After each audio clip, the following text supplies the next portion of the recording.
Hello friends, आज मैं आपके साथ डिस्कस करूंगा एक टॉपिक जो कि काफ़ी सारे मेरे दोस्त, मेरे रिलेटिव्स और जो भी मेरी एज के पर्सन्स हैं में से काफ़ी फ्रीक्वेंटली पूछते हैं कि what young Indians can do to make them financially secure. वो ऐसा क्या करें, कैसी इन्वेस्टमेंट्स करें, अपने पैसे को कैसे इन्वेस्ट करें, सेव करें ताकि वो अपने आप को फाइनेंशियली सिक्योर कर सके, अपने फ्यूचर को ज़्यादा क्या कहते हैं फ्यूचर के लिए कॉन्फिडेंट हो सके, अपने फ्यूचर को सिक्योर कर सके। तो इसके लिए बहुत सारी बातें, फैक्टर्स डिटर्मिन करते हैं इसको, लेकिन सबसे ज़्यादा इंपॉर्टेंट फैक्टर है कि आपकी एज क्या है।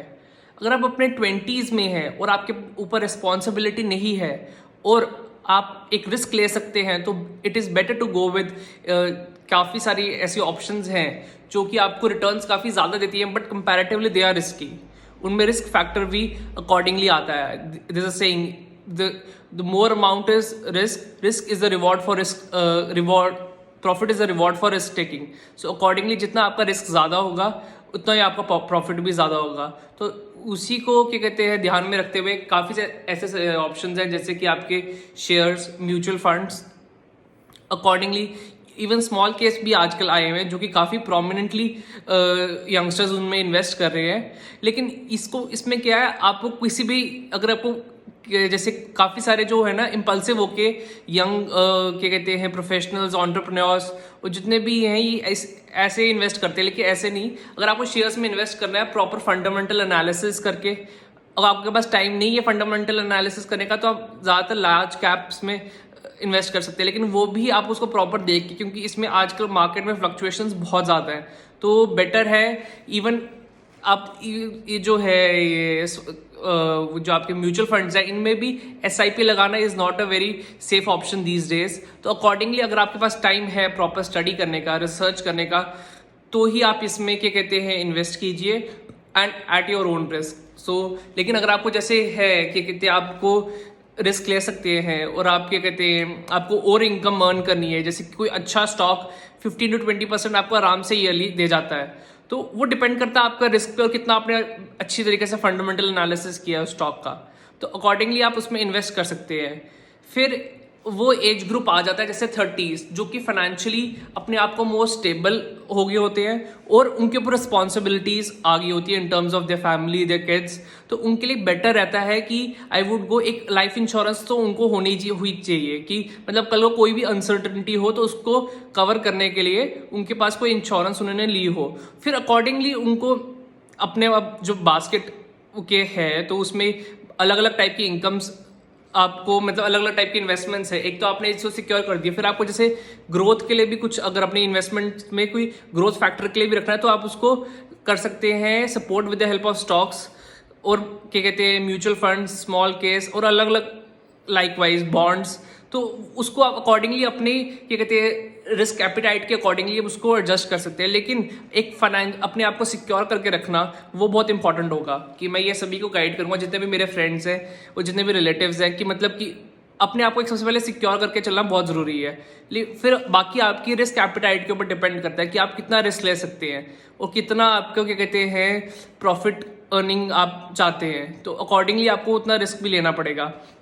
फिर बाकी काफ़ी एक वो क्या कहते हैं फेमस आजकल प्रोडक्ट्स आए हैं जैसे कि NPS है, PF है और क्या कहते हैं FD जो हमारी कन्वेंशनल तो है ही, उसमें काफ़ी, और गोल्ड, लोग पूछते हैं कि गोल्ड उनके ETF और बॉन्ड्स आ रहे हैं तो उसमें कैसा रहेगा। तो देखो हर एक ये प्रोडक्ट के ना अपने एडवांटेजेस और डिसएडवांटेजेस हैं। जैसे अगर आपका गोल्ड है तो उसमें आप देख लो, अगर गोल्ड तो आपको पता है इन्वर्सली क्या कहते हैं रिलेटेड टू मार्केट है, मार्केट अगर नीचे जाएगी तो गोल्ड का रेट ऊपर जाएगा, तो अकॉर्डिंगली आप उसमें इन्वेस्ट कर सकते हैं। लेकिन कंपैरेटिवली गोल्ड में मतलब कि ग्रोथ रेट कम ही आती है एज कम्पेयर टू जो आपके स्टॉक्स और बाकी सब रिलेटेड प्रोडक्ट्स हैं, तो आप उसको अकॉर्डिंगली देख सकते हैं। लेकिन eight the same time gold एक सेफर ऑप्शन होता है कि आप उसको कभी भी क्या कहते हैं लिक्विडेट कर सकते हैं एज कम्पेयर टू आपके अदर जैसे कि FDs हो गई या फिर बाकी प्रोडक्ट्स हो गए। तो अकॉर्डिंगली अगर आपको एक सेफर ऑप्शन की तरफ जाना है जो कि आपको एक गारंटीड रिटर्न दे और एक टाइप ऑफ क्या कहते हैं सेफर ऑप्शन भी है, तो gold is a kind of good option. तो इसको आप कंसिडर कर सकते हैं। एक काफ़ी ऑप्शन है जो काफ़ी यंग एम्प्लॉयज़ जो हैं आजकल के काफ़ी उसको अवेल करें, वो एनपीएस है। तो उस एनपीएस को आप भी देख सकते हैं, उसमें एक सर्टिफाइड एक मतलब गारंटीड आपको एक वो हो जाता है कि पेंशन का है कि अगर आपकी एम्प्लॉयमेंट जब खत्म हो जाएगी तो आपको एक गारंटीड पेंशन आएगी। और खासकर न्यू एम्प्लॉयज़ जिनको कि गवर्नमेंट एम्प्लॉयज़ और बाकी प्राइवेट में जिनको एक पेंशन नहीं है, क्योंकि जैसे न्यू एम्प्लॉयज़ आए हैं उनको पेंशन का प्रोविजन नहीं है उनकी एम्प्लॉयमेंट में, तो वो इसको काफ़ी अवेल कर रहे हैं। तो आप इसको भी क्या कहते हैं कंसीडर कर सकते हैं कि अगर आपको एक रिटायरमेंट एज के बाद अगर एक पेंशन चाहिए और आपकी जैसे कि अगर जॉब कवर्ड नहीं है किसी भी गवर्नमेंट जॉब या कोई आपकी और जॉब जो कवर्ड नहीं है किसी पेंशन स्कीम में, तो आप इसको भी अवेल कर सकते हैं। तो बाकी एक प्रोविडेंट फंड आ गया जो भी आपके स्टैट्यूटरी या रिकग्नाइज प्रोविडेंट फंड है। तो उसमें आपको क्या रहता है कि उसमें आपको एक टैक्स फ्री इनकम हो सकती है वो काफ़ी, और इसमें आपको एटीसी की डिडक्शन भी मिलती है, तो इसको भी आप कंसीडर कर सकते हो प्रोविडेंट फंड को। But at the same time ये जो जितने भी प्रोडक्ट्स हैं इनमें कंपैरेटिवली ग्रोथ लेवल जो है उतना नहीं है as compare to stocks, but at the same time stocks आपको अपने खुद के रिस्क पे लेने पड़ेंगे।